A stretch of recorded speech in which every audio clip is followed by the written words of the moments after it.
안녕하세요. 오늘은 열왕기상. 이스라엘 왕국의 흥망성쇠가 정말 생생하게 담긴 책이죠. 이걸 함께 깊이 들여다볼 시간입니다. 네, 안녕하세요. 열왕기상 정말 드라마틱한 이야기들이 많죠? 솔로몬의 지혜부터 시작해서 왕국 분열, 그리고 아합과 엘리야의 그 유명한 대결까지 순종과 불순종이 어떤 결과를 가져왔는지, 그 속에서 하나님은 또 어떻게 일하시는지 이런 부분들에 관심이 많으신 것 같아요. 네, 정확합니다. 열왕기상은 그냥 오래전 왕들의 역사를 나열한 게 아니거든요.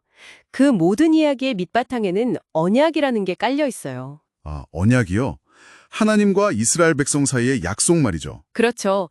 하나님이 먼저 약속하시고 이스라엘이 그 약속에 어떻게 반응하는지, 그 관계, 그 조건을 중심으로 인간의 성공과 실패, 또 하나님의 신실하심과 자비가 어떻게 드러나는지를 보여주는 아주 깊은 기록이라고 할 수 있습니다. 그렇군요. 그럼 역시 시작은 솔로몬으로 해야겠네요. 지혜하면 솔로몬이니까요. 그렇죠. 시작은 정말 화려했습니다. 왕이 되고 나서 하나님께 기도를 하잖아요. 보통은 부나 명예 아니면 원수를 갚아달라 이런 걸 구할 법도 한데 그런데 솔로몬은 듣는 마음을 구했죠. 백성들의 말을 잘 듣고 선악을 분별해서 올바르게 재판할 수 있는 지혜. 이게 참 인상적이었어요. 맞습니다. 듣는 마음, 히브리어로는 레브 쇼메아라고 하는데 이게 단순히 똑똑한 머리를 의미하는 게 아니에요. 백성의 소리에 귀 기울이고 하나님의 뜻을 분별하려는 그런 마음의 태도를 말하는 거죠. 깊은 뜻이 있었네요. 그리고 하나님께서 그 기도에 정말 크게 응답하셨고요. 그 유명한 재판 이야기도 있잖아요. 아기를 두고 다투는 두 어머니 이야기. 네, 솔로몬의 지혜를 단적으로 보여주는 사건이죠. 진짜 어머니의 마음을 꿰뚫어 본 거니까요. 이런 지혜 덕분에 이스라엘은 전례 없는 황금기를 맞이하게 됩니다. 주변 나라들도 솔로몬의 지혜를 들으러 올 정도였으니까요. 그리고 그 정점이 바로 예루살렘 성전 건축 아니겠습니까? 다윗 왕이 그렇게 원했지만 이루지 못했던 그 꿈을 아들 솔로몬이 이루죠. 맞습니다. 성전 건축은 정말 엄청난 사업이었죠. 최고의 재료, 최고의 기술자들이 동원되었고 오랜 시간에 걸쳐 완공됩니다. 이건 단순히 화려한 건물을 지었다는 의미를 넘어서는 거예요. 어떤 의미가 더 있을까요? 성전은 하나님께서 그들 가운데 거하시겠다, 함께 하시겠다는 약속의 가시적인 상징이었어요. 이스라엘 백성에게는 신앙의 중심이자 구심점이었던 거죠. 그렇게 보니 성전 건축이 정말 중요한 사건이었네요. 그런데 여기서부터 뭔가 좀 엇나가기 시작하는 것 같아요. 네, 바로 그 지점입니다. 엄청난 성공, 그리고 지혜. 이게 역설적으로 솔로몬을 넘어지게 만드는 요인이 돼요. 성공이 오히려 독이 되었다. 좀 아이러니한데요? 그렇죠. 뭐랄까, 정치적 현실주의라는 명분 아래에서였을까요? 국경을 안정시키고 주변국들과 평화를 유지한다는 이유로 수많은 이방 여인들과 정략 결혼을 합니다. 그 부분. 모압, 암몬, 에돔, 시돈, 헷. 정말 많은 나라의 여인들과 결혼하죠. 네, 문제는 단순히 결혼만 한 게 아니라는 거예요. 그 여인들이 자기들의 신, 즉 우상들을 가지고 들어왔고 솔로몬이 나중에는 그 아내들을 따라서 그 우상들을 섬기기 시작했다는 거죠. 하나님께 지혜를 구했던 그 솔로몬이요. 어떻게 그럴 수가 있었을까요? 처음에는 정치적인 이유였겠죠. 외교 관계를 위해서, 또 아내들을 달래기 위해서. 하지만 그게 점점 선을 넘어서 결국에는 하나님이 가장 싫어하시는 우상 숭배에까지 이르게 된 겁니다. 하나님이 주신 지혜가 언약, 즉 하나님과의 약속, 그 신실함 안에서 사용되지 않으니까 오히려 타락과 분열의 씨앗이 되어버린 거죠. 지혜 자체를 버린 게 아니라 그 지혜를 하나님의 뜻과 분리시켜 사용한 결과군요. 듣고 보니 정말 안타까운데요? 맞습니다. 하나님께서 여러 번 경고하셨음에도 불구하고 돌이키지 않죠. 그래서 결국 하나님께서 말씀하십니다. 내가 내 언약과 내가 내게 명령한 법도를 지키지 아니하였으니 내가 반드시 이 나라를 내게서 빼앗아 내 신하에게 주리라. 무서운 말씀이네요. 다만 아버지 다윗을 생각해서 솔로몬 시대에는 그 일이 일어나지 않고 아들 때에 가서 나라가 갈라질 것이라고 하시죠. 네. 그리고 그 예언은 솔로몬 사후에 정말 현실이 됩니다. 아들 르호보암 때 말이죠. 르호보암. 이 인물도 참 할 말이 많은데요. 아버지 솔로몬이 죽고 왕이 되었을 때 백성들이 찾아와서 요구를 하잖아요. 솔로몬 시대의 노역이 너무 힘들었으니 좀 가볍게 해달라고. 그렇죠. 아주 정당하고 합리적인 요구였습니다. 그런데 르호보암의 반응이 참 어리석었죠. 먼저 경험 많은 원로들에게 조언을 구하죠. 원로들은 백성들의 요구를 들어주라고, 그러면 그들이 영원히 왕을 섬길 거라고 지혜로운 조언을 하는데요. 네. 그런데 르호보암은 그 조언을 듣지 않아요.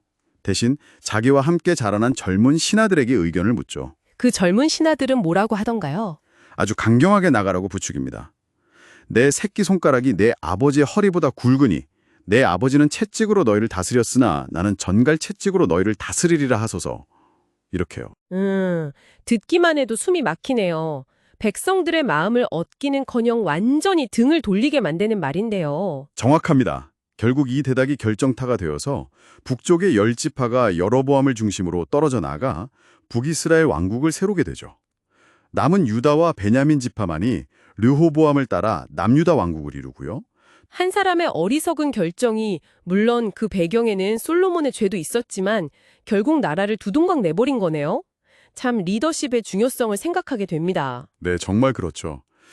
그런데 분열된 북이스라엘의 초대 왕이 된 여로보암은 더 큰 문제를 일으킵니다. 어쩌면 르호보암의 실수보다 더 근본적이고 심각한 죄를 저지르죠. 더 심각한 죄요? 어떤 거죠? 여로보암은 왕이 되고 나서 걱정이 생긴 거예요. 백성들이 절기 때마다 예루살렘 성전에 제사를 드리러 남쪽으로 내려가면 마음이 변해서 다시 르호보암에게 돌아갈까 봐 두려웠던 거죠. 자기 왕권이 흔들릴까 봐요. 아, 정치적인 불안감이 있었군요. 그래서 꾀를 냅니다.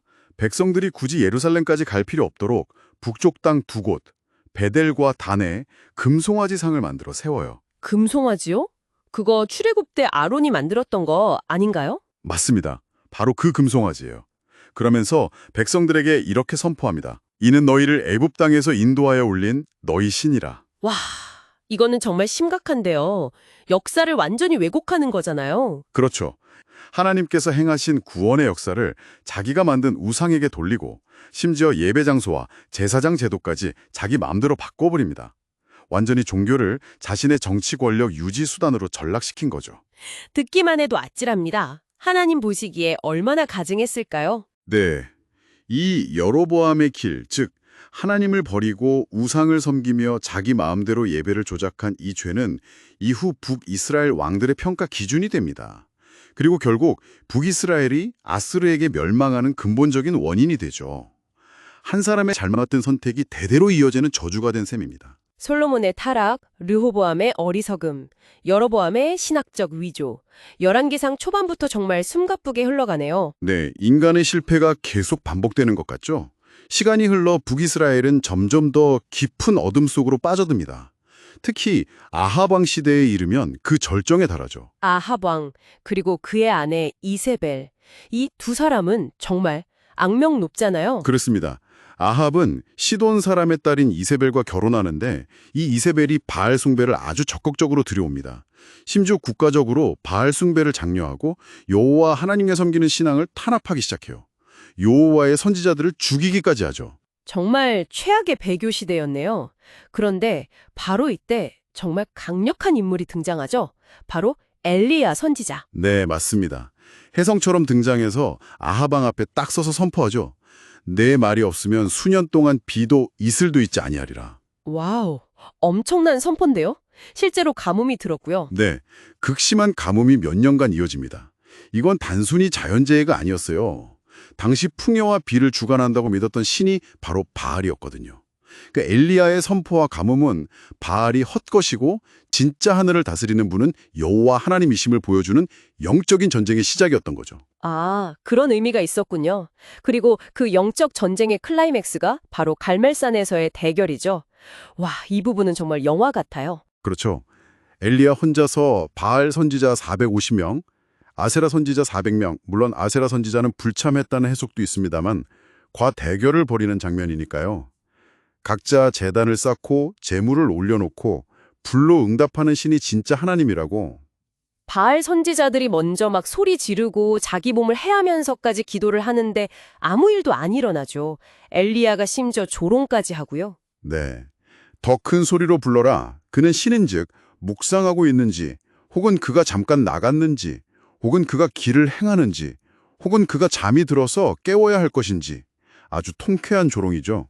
그리고 엘리야 차례가 되어서 엘리야는 무너진 여호와의 제단을 수축하고 재물과 나무 위에 물을 3번이나 붓게 하죠.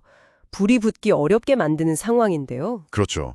그리고 나서 엘리야가 기도합니다. 아주 짧고 담백하지만 강력한 기도죠. 여호와여 내게 응답하옵소서, 내게 응답하옵소서. 이 백성에게 주 여호와는 하나님이신 것과 주는 그들의 마음을 되돌이키심을 알게 하옵소서. 그러자 하늘에서 여호와의 불이 내려와서 재물과 나무와 돌과 흙을 태우고 도랑의 물까지 핥아버리죠. 정말 압도적인 장면입니다. 네, 모든 백성이 그걸 보고 엎드려서 외칩니다. 여호와 그는 하나님이시로다. 여호와 그는 하나님이시로다. 바알이 아니라 여호와만이 참 하나님이심이 명백하게 증명된 순간이었죠. 엘리야는 이 기세를 몰아 바알 선지자들을 다 처단하고요.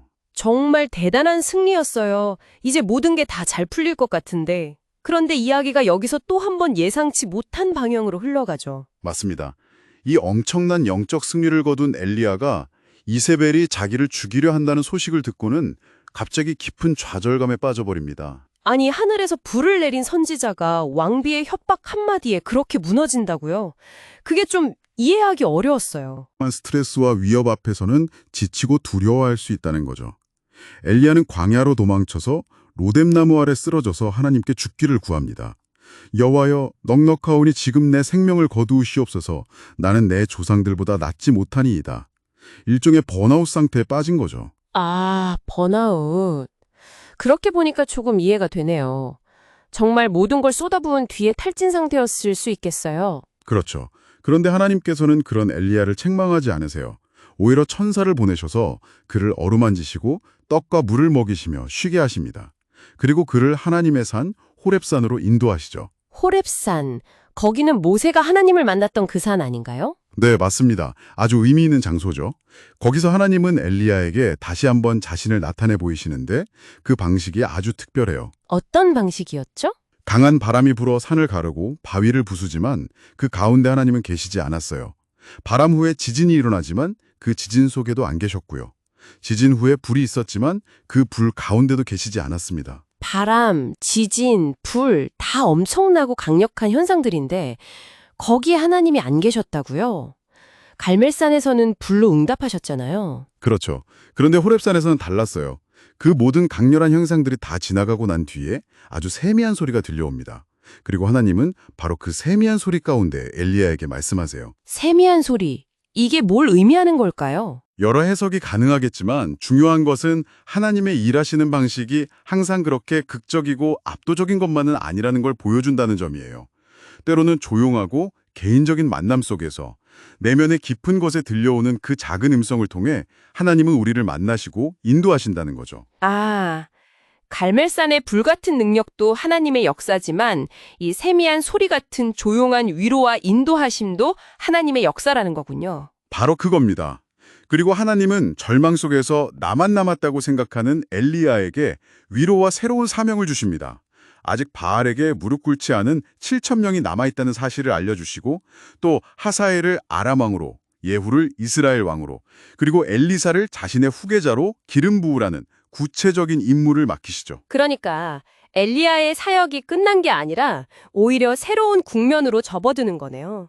다음 세대를 준비시키는 역할까지. 네, 하나님의 계획은 한 사람의 성공이나 실패 혹은 그의 감정 상태에 좌우되지 않고 계속해서 이어진다는 것을 보여주는 아주 중요한 대목입니다. 남은 자들을 통해 또 다음 세대를 통해 그분의 역사를 이루어 가시는 거죠. 와, 오늘 열왕기상을 쭉 따라오면서 정말 많은 생각을 하게 되네요. 솔로몬의 그 빛나는 지혜와 안타까운 타락, 르호보암의 어리석은 선택이 가져온 분열, 여로보암의 그릇된 신앙이 남긴 깊은 상처, 그리고 엘리야의 그 치열했던 영적 전쟁과 깊은 탈진, 또 그 후에 찾아온 세미한 소리 속의 회복까지. 그렇죠. 순종에는 분명 축복이 따르고 불순종에는 심판이 따르는 원리가 분명하게 보입니다.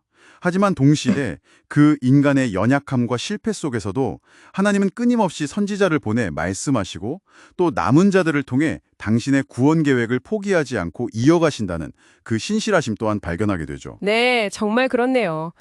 자, 오늘 저희가 함께 나눈 이 열왕기상의 이야기들, 솔로몬의 지혜와 타락, 르호보암의 어리석음, 여로보암의 타협, 엘리야의 대결과 탈진, 그리고 그 세미한 소리, 이 모든 것들이 지금 이 시대를 살아가는 당신에게는 어떤 의미로 다가오시나요? 어쩌면 우리의 삶 속에도 솔로몬처럼 지혜를 구해야 할 때가 있고 또 그 지혜를 잘못 사용할 위험도 있겠죠.